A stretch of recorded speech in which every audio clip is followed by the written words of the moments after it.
Bayangkan sebuah negara yang selama puluhan tahun dikenal sebagai kekuatan militer paling ditakuti di Timur Tengah, dengan teknologi tercanggih, senjata nuklir, hingga sistem pertahanan udara Iron Dome yang disebut-sebut mustahil ditembus. Namun, dalam satu malam, semua itu runtuh. Israel mendadak lumpuh total, bukan oleh bom, bukan oleh invasi darat, melainkan oleh senjata paling sunyi, serangan siber.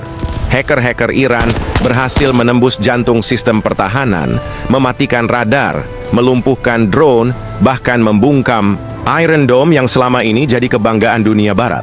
Dan tepat setelah itu, datanglah neraka dari langit. Ribuan rudal hipersonik ditembakkan serentak dari Iran, Suriah, Lebanon, dan Gaza.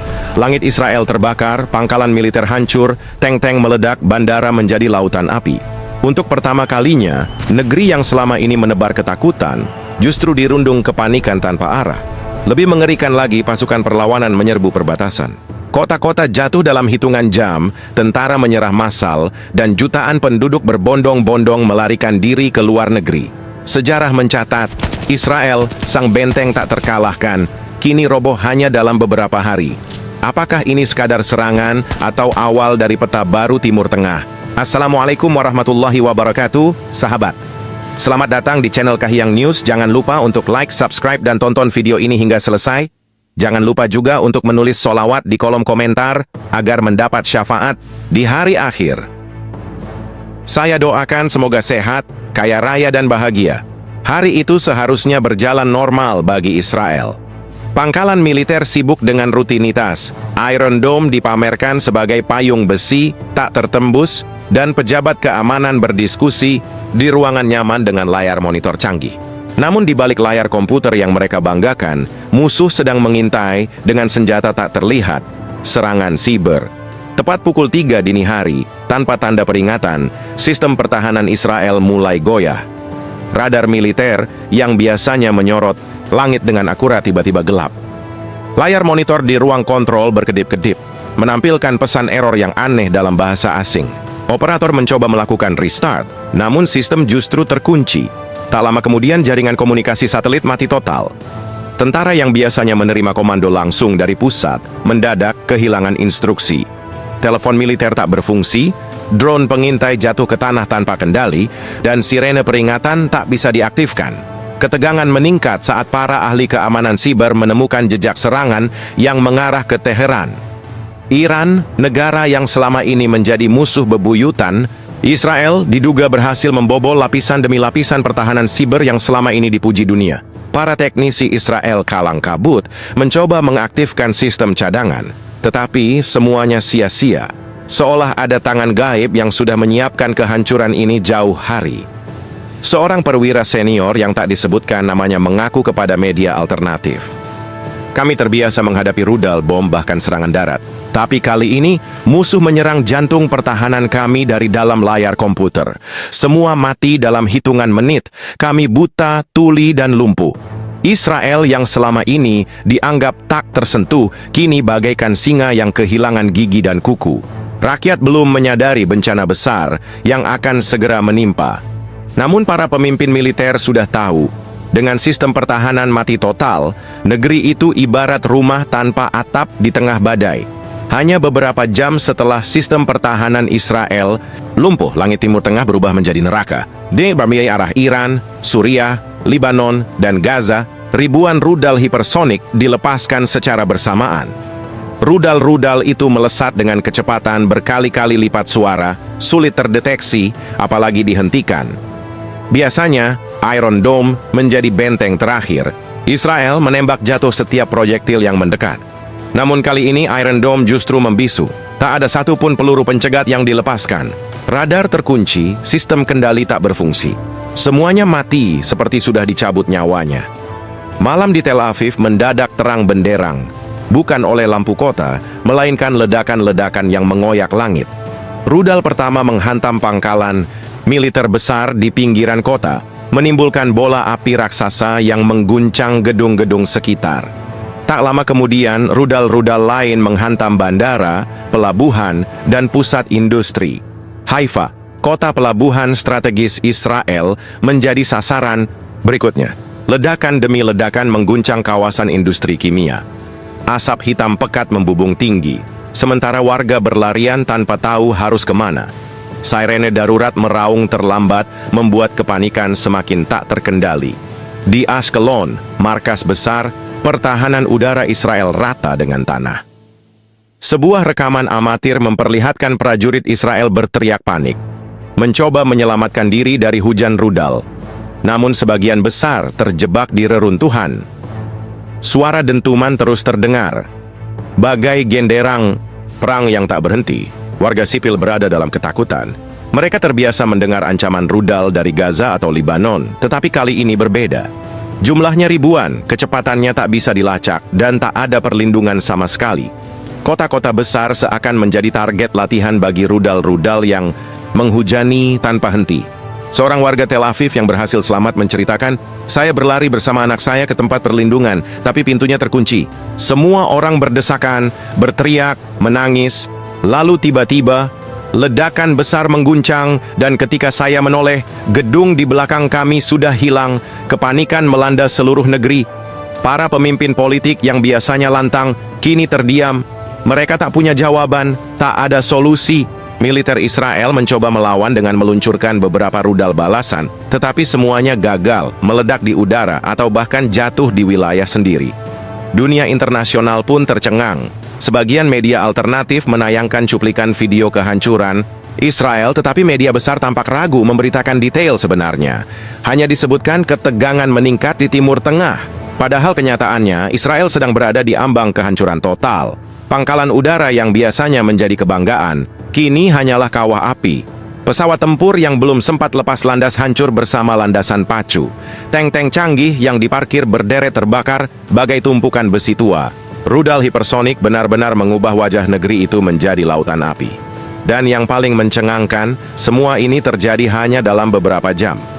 Israel yang selama puluhan tahun dianggap sebagai kekuatan militer tak terkalahkan di kawasan, kini bertekuk lutut.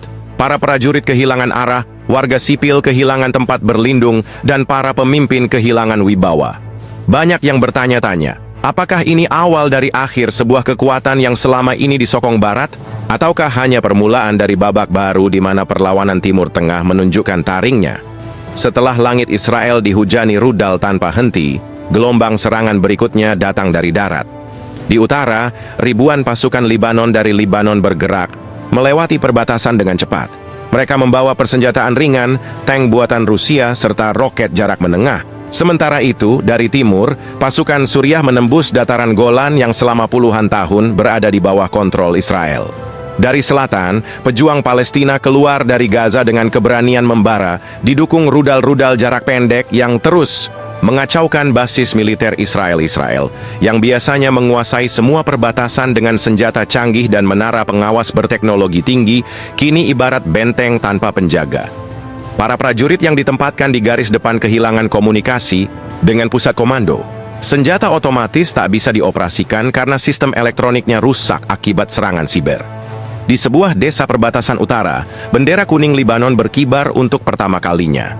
Penduduk Yahudi yang tinggal di sana lari tunggang langgang. Rumah-rumah kosong ditinggalkan terburu-buru, sebagian bahkan masih menyisakan makanan hangat di meja. Kota-kota kecil di perbatasan mulai jatuh satu persatu. Tentara Israel yang tersisa hanya bisa melawan dengan senjata seadanya. Banyak yang menyerah tanpa perlawanan berarti. Rekaman video memperlihatkan ratusan serdadu Israel berjalan berbaris dengan tangan di atas kepala. Wajah mereka pucat karena ketakutan. Di jalur lain, pasukan Suriah merebut pangkalan militer di dataran Golan. Tempat yang dulu menjadi simbol kekuatan Israel kini berubah menjadi monumen kehancuran. Tank-tank Merkava terbakar, gudang amunisi meledak, dan senjata yang dulunya menjadi kebanggaan dipamerkan sebagai bukti rapuhnya negeri itu. Sementara itu, dari Gaza, kelompok perlawanan Palestina masuk dengan cepat ke arah kota Sderot. Mereka membawa semangat yang tak bisa dipatahkan. Warga Palestina yang selama puluhan tahun hidup dalam blokade, kini berjalan di tanah yang dulu mereka pandang dari jauh dengan air mata. Suara takbir menggema di jalanan, bercampur dengan dentuman sisa rudal yang baru saja menghantam markas militer. Satu persatu kota perbatasan berubah warna, dari biru putih menjadi kibaran bendera perlawanan. Dunia terkejut melihat kecepatan pasukan gabungan ini. Dalam hitungan jam, Perbatasan Israel yang selama puluhan tahun dianggap tak tertembus, berhasil ditembus dari 4 arah sekaligus. Kepanikan menyebar ke ibu kota. Sirene meraung tanpa henti, namun rakyat tahu sirene itu tak lagi berarti. Mereka mencari tempat perlindungan, tapi banyak bunker sudah penuh sesak. Anak-anak menangis, orang tua berdoa, dan para pemimpin politik sibuk bersembunyi di tempat rahasia. Situasi ini benar-benar membalikkan sejarah. Negara yang selama ini menekan tetangganya dengan senjata, kini harus menghadapi kenyataan pahit. Mereka sedang dikepung dari segala arah. Ketika pasukan perlawanan berhasil menembus jauh ke dalam wilayah Israel, suasana semakin kacau. Jalur-jalur transportasi dipenuhi orang yang berdesakan ingin melarikan diri. Jalan raya menuju bandara macet parah, mobil ditinggalkan begitu saja di tengah jalan. Bandara Ben Gurion yang semula lumpuh kini menjadi lautan manusia. Mereka membawa koper, tas plastik, bahkan ada yang hanya membawa pakaian yang melekat di badan. Lebih dari 5 juta penduduk Israel memilih kabur ke luar negeri. Sebagian menuju Yordania, sebagian ke Mesir, dan lainnya berebut tiket pesawat menuju Eropa serta Amerika. Pemandangan memilukan terlihat di perbatasan Yordania. Ribuan orang berdesakan menyeberang, sebagian pingsan karena kelelahan, sebagian terinjak dalam kepanikan massa. Tentara Israel tak mampu lagi menahan arus eksodus ini. Ratusan ribu prajurit bahkan ikut menyerah. Banyak di antara mereka yang meletakkan senjata, menanggalkan seragam, dan menyatu dengan kerumunan warga sipil. Mereka tahu, tidak ada gunanya melawan jika komando sudah runtuh dan senjata modern tak lagi berfungsi.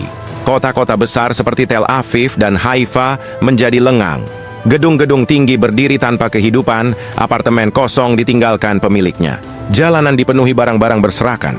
Televisi menyala tanpa penonton, dan toko-toko terbuka tanpa penjaga. Negeri itu berubah menjadi kota hantu. Di sisi lain, pasukan perlawanan terus bergerak maju. Mereka tidak hanya menguasai kota-kota perbatasan, tetapi juga menancapkan kendali di wilayah strategis. Jalur komunikasi, pusat listrik, dan instalasi air direbut. Dunia menyaksikan dengan takjub bagaimana sebuah kekuatan yang selama ini ditakuti, kini jatuh hanya dalam hitungan hari. Media internasional yang awalnya ragu memberitakan, kini tak bisa lagi menutup mata. Gambar-gambar eksodus besar-besaran beredar luas. Foto keluarga yang berdesakan di bandara, tentara yang menyerah massal, serta bendera perlawanan berkibar di kota-kota perbatasan menjadi bukti runtuhnya Israel. Narasi heroik pun bergema di berbagai belahan dunia. Bagi banyak orang, ini adalah simbol perlawanan yang akhirnya membuahkan hasil. Selama puluhan tahun rakyat Palestina, Suriah, Lebanon, dan Iran hidup dalam bayang-bayang senjata Zionis, kini keadaan berbalik. Mereka yang selama ini ditindas justru menjadi penguasa medan. Seorang komandan perlawanan berkata dalam pidatonya, "Kami tidak datang untuk menghancurkan rakyat sipil, tapi untuk menunjukkan bahwa tidak ada kekuatan yang abadi. Selama keadilan diinjak, maka perlawanan akan selalu menemukan jalannya." Kalimat itu menyebar cepat, menjadi bahan diskusi di forum-forum internasional.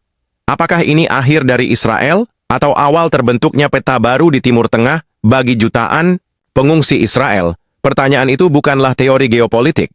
Mereka sudah kehilangan rumah, tanah, dan rasa aman.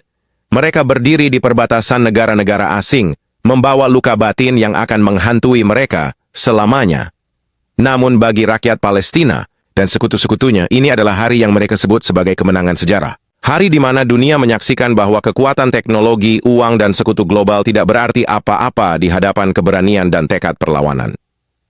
Israel, yang selama puluhan tahun disebut sebagai benteng tak tergoyahkan, kini roboh hanya dalam beberapa hari.